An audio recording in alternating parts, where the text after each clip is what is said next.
bir də doğumdan sonra, yəni körpənin sağlam inkişafı üçün süd verməyə nə qədər tez başlanmalı? Bayaq şəkərçilər bilirdi, bəzən keysəriyyə əməliyyatı və s. olur, pudron vasitəsilə keyitmək falan.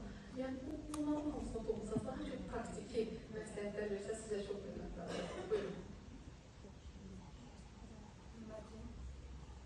Hörmətli tədbir iştirakçıları, hörmətli analığa namizəd olan xanımlarımız, hörmətli həmkarlarım, hər birinizi salamlayıram və dəvətiniz üçün sizə təşəkkür edirəm.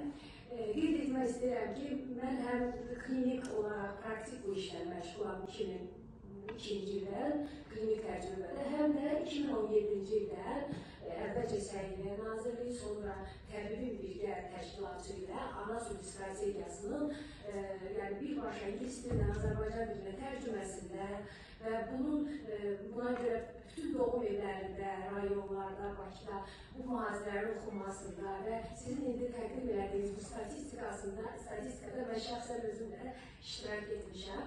Qeyd etmək istəyirəm ki, doğrudan da cəmiyyətin ən böyük sərmayəsi ana südü ilə qidalanan uşağın olmasıdır. Və burada mən analara onu qeyd etmək istəyirəm ki, biz qeyd edirik ana südünün qidalanması, amma hamı bilməlidir ki, bu ana südünün ideal qidalanması elmə əsaslanan və praktikaya əsaslanan 10 addımın üzərində dayanır. Bu 10 addım nədən ibarətdir? Birinci addım odur ki, bizim bu ana südü ilə qidalanmamızı klinikalar bizi dəstəkləsin. Klinikanın rəhbərliyi, klinikanın işçiləri bu işdə bizə dəstək olsunlar və klinikaya süni qidanın daxil olması, klinikaya əmziyin daxil olması yol verilməzdir. Çünki bizim ana südlə uğurlu qidalanmamızın birinci addımı məhz bundan ibarətdir. İkinci addım pediatrların, tibbi heyətin, müəllimlərin, həkimlərin bu işdə səriştəsini artırmaq üçün tibbi təcrübə keçirməsidir. Üçüncü addım ginekoloqların bu işdə bizə fəal kömək eləməsidir. Burada görürəm, çoxlu hamilə qadınlar var, hamısı sağ-salamat azad olsun. Onlarla ginekoloq hər baxış zamanı söhbət edirmi ana südü haqqında? Yəni bu körpə dostu strategiyasının haqqının bir əsas nüansı odur ki, ginekoloq heç olmasa biricə kəlmə ana südün effektivliyi haqqında, uşaq doğulan kimi uşağı döşə qoyma haqqında danışsın.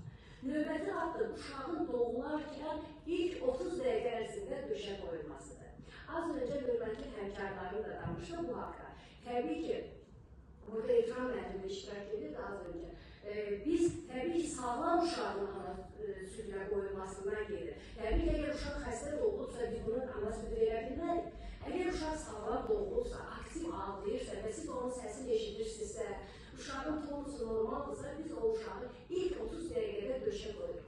Bu niyə biz bunu edirik? Çünki uşaq ana bətnində olarkən o məhz qanla qidalanır, ananın cib vasitəsilə cib-qan dövranı ilə qidalanır. Amma uşaq doğularkən bu təbii doğuş yollarına keçərkən artıq doğulur və bunun qanla qidalanması pozulur. Və həmin an artıq onun kulminasiyası, o nə isə qidalanmalıdır.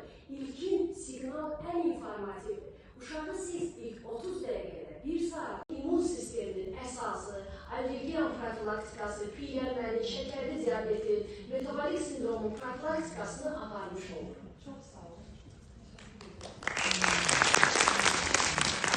Hətta siz bu ağız südü ilə bağlı mən bir məqamda xatırladım. Çox tez-tez müzakirə edirəm sözünü sayın. Sadəcə azdır nəyisə bilirəmsə mən də paylaşmaq istəyirəm. O, uşağın bilirik ki, ana bətnində bağırsağı ümumiyyətlə funksiya göstərmiş, formalaşmır. Körpə dünyaya gəlir, ondan sonra bağırsaq işləməyə başlayır və öyle sırf o maloziva dediyiniz ağız südü yarım çay qaşığı olsa belə o faydalarından, o immunitet paketi olub, vaksin olmasından ziyadə həm də o bağırsağın ilk bağırsağın işləməsini əslində tətikləyən, sürətləndirən odur. Çox sağ olun, təşəkkür edirəm Nargiz xanım. Bir dənə də sual verəcəm işərsənizsə. Bax, bəzən bayaq dediyimiz məsələ ki var idi, analar gəlirlər və deyirlər ki, bilirik bunun hardan qaynaqlandığını əslində. Mən məlumatı oxuyanda çox məyus olmuşdum. Hətta bayaq elə öz komanda yoldaşlarımla görüşürdüm onu.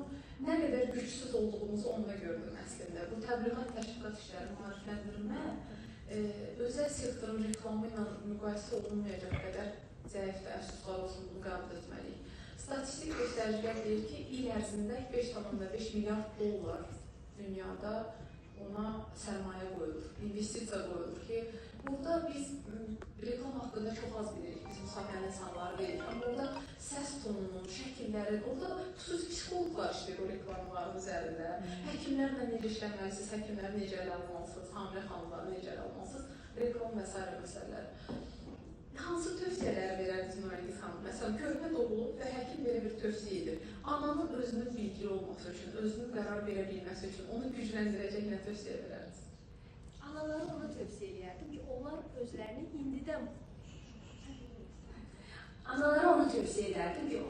indidən özünü bu prosesə hazırlasınlar. Deyin, əgər hər hansı bir məsələyə hazırlanarsa, onun effektivliyi daha yaxşı olar. Və mən onlara bir məsələni tövsiyə etmək istəyirəm. Baxın, siz inşallah ana olanda uşağınızı ilk döşə qoyan kimi sizdə bir neçə hisslər yaranacaq. Əgər sizdə bu hisslər yaranırsa, siz bilin ki, sizdə artıq süd yaranma prosesi yaranır və artıq siz düz yoldasınız. Bu hansı əlamətlərdir? Birinci, anaya yanğı gəlir. İlk sutkada ki, ana uşağı döşə qoyur, anada yanğı gəlir. Ana istəyir dayanmadan su içsin. Anada süd vəzində müəyyən dərəcədə göynəmələr olur. Və döşə qoyan zaman matkada yığılmalar olur. Biz niyə deyirik ki, ana südü verən ananın, yəni sonradan bir yaşında qarnında heç bir pil qalmır. Niyə? Uşaqlıq da yığılır o ağrı fonunda. Oksitozin prolaktin refleksi işə salır. Əgər siz döşə qoyanda da o ağrı varsa, bilin ki, siz uğurlu yoldasınız. Və bəzən də soruşursunuz, mən nədən bileyim ki, uşağıma südüm çatır? Uşağa südü çatmağı çox asan bilərsiniz.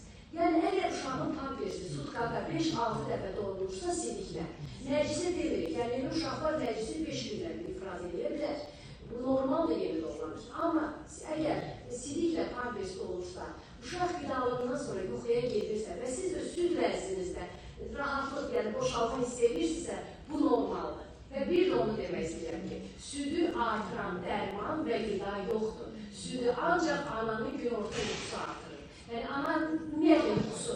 Yəni, ana normal qidalanmalıdır. Əvvəl məlumatlarda deyirlər ki, 4 litr su içməlidir. Xeyr, ana öz tələbatına uyğun su içir və onun südü onun balasına çatır. Çox sağ olun, minnətdaram.